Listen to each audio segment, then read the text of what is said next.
ఓం శ్రీ మాత్రే నమః. అందరికీ నమస్కారం అండి.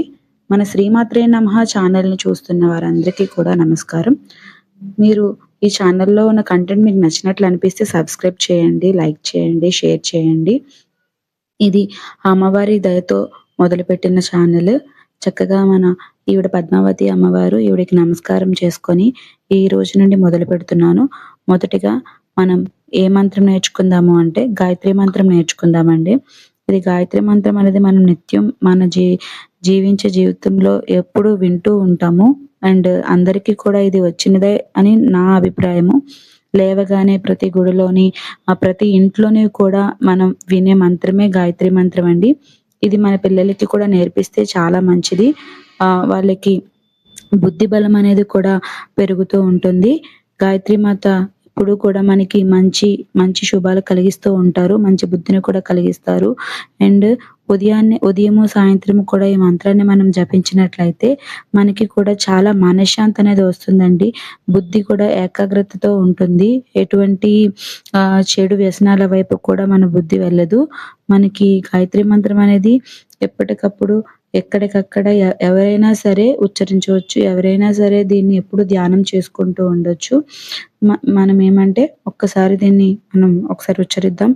ఓం భూర్భువస్వః తత్సవితుర్వరేణ్యం భర్గో దేవస్య ధీమహి ధియో యో నః ప్రచోదయాత్. అసలు చిన్నప్పుడు ఈ పద్యం చదవడానికి చాలా అంటే చాలా తడబడే వాళ్ళమి. అంటే నేనైతే అలాగే తడబట్టేదాన్ని. ఇప్పుడు మన గాయత్రి మంత్రం యొక్క అర్థాన్ని తెలుసుకుందామండి. ప్రతీదీ కూడా మనం ఏదైనా నేర్చుకున్నామంటే దాని యొక్క అర్థం మనం తెలుసుకున్నామంటే అప్పుడు మనకి అది ఇంకా బాగా గుర్తుంటుంది. ఎందుకంటే దాని యొక్క అర్థము, పరమార్థం మనకి తెలిసినప్పుడు దాని యొక్క ఉపయోగాలు కూడా మనకు తెలుస్తాయన్నమాట. ఇందులో ఓం అంటే పరమాత్మ స్వరూపం. రూపాలు వేరై ఉండొచ్చు కానీ పరమాత్ముడు మాత్రం ఒక్కలే కదండి. ఓం అంటే పరమాత్మ. భూర్వత్సుహ అందులో భూహ్ అంటే భూమి, భువః అంటే అంతరిక్షం. తర్వాత స్వహ అంటే స్వర్గం అని అర్థం అంట. అందుకే అంటే భువః స్వహ. భూమిలోకం, అంతరిక్షం, స్వర్గం ఈ 3 లోకాలు కూడా ఆ పరమాత్ముని ఆనలోనే ఉంటాయి. మనం అనుకుంటాము ఈ ఈ దేవుడు, ఆ దేవుడు అని. కానీ అందరూ కూడా ఆ పరమాత్ముని రూపాలే. సో ఈ 3 కూడా ఓం భూర్భువస్వః ఈ 3 లోకాల్ని ఏలేటి ఓ పరమాత్మ తత్స వితుర్వరేణ్యం. తత్ ఆ పరమాత్మ సవితుః అంటే ఆ పరమాత్ముడు మన సృష్టికర్త సూర్యనారాయణుడు. సూర్యుడిని అంటారు కదండి. జగములన్నిటిలోని కూడా కనిపించే దేవుడు ఎవరంటే సూర్యనారాయణుడు. స వరేణ్యం ఆరాధనీయుడు. ఆ పరమాత్ముడు సృష్టికర్త ఆరాధనీయుడు అని అర్థం. భర్గో దేవస్య ధీమహి. ఈ భర్గో ధీమస్య ధీమహి అంటే భర్గః అంటే ఏమిటంటే దివ్యమైనది అని. దివ్యమైన కాంతి. ఎప్పుడూ కూడా మనలో ఒక జ్యోతి అనేది అలా ఉంటానే ఉంటది.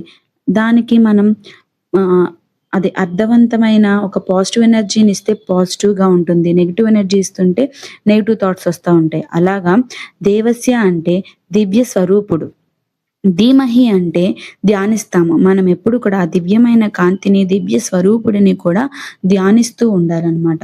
ఈ మంత్రంలో మనం అతన్ని ధ్యానిస్తున్నట్టు మన లోపల ఉన్న అంతరాత్మని, ఆ దివ్యమైన కాంతిని మనం ఎప్పుడూ కూడా ధ్యానిస్తూ ఉంటాము.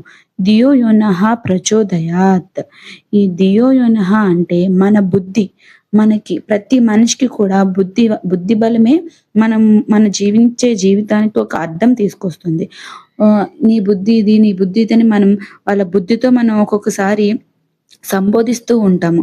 అలా మన బుద్ధి ఎప్పుడు కూడా మన యొక్క ఆధీనంలో ఉంటే మనం చేసే పనులు కూడా మన ఆధీనంలో ఉంటాయన్నమాట. ప్రచోదయాత్ సద్మార్గంలో ప్రేరేపిస్తుంది. అంటే ఇప్పుడు మన బుద్ధిని ఎప్పుడూ కూడా ఒక మంచి మార్గంలో నడిపించడానికి ఈ గాయత్రి మంత్రం మనకి ఎప్పుడూ కూడా సహాయపడుతుందనమాట. సో, మన లైఫ్‌ని ఎటు అంటే ఒక మంచి మార్గంలో వెళ్ళాలా? చెడు మార్గంలో వెళ్ళాలా? అనేది కూడా మన చేతిలోనే ఉంటుందండి. మనకి కష్టాలు ఉంటాయి, బాధలు ఉంటాయి, చెడు మార్గం ఉంటుంది, మంచి మార్గం ఉంటుంది. మనం ఎంచుకునే మార్గం బట్టే మనకి కూడా మన జీవితం ఉంటుంది. ఎప్పుడు గూడా మనకి దేవుడు అది చేయలేదు, ఇది చేయలేదని అనుకుంటాము. కానీ దేవుడు పరీక్షిస్తాడట. చాలా మందికి చాలావే వాళ్ళ జీవితంలో లోటుపాట్లుంటాయి. అలాగని లోటుంది కదా అని చెప్పి ఏది పడితే అది చేస్తే మనం మనుషులం ఎందుకవుతామండి? కుదిరితే మీరు గూడా ప్రతిరోజు ఉదయం, సాయంత్రం ఈ గాయత్రి మంత్రాన్ని ఉచ్చరించండి. మీలో కూడా మంచి మార్పులు స్పిరిచ్యుయాలిటీ అనేది దేవుడేదో మనకి వరాలిస్తారు అని కాదండి. మనకి ఒక మంచి ధైర్యం ఉంటుందనమాట. ఓం శ్రీమాత్రే నమః.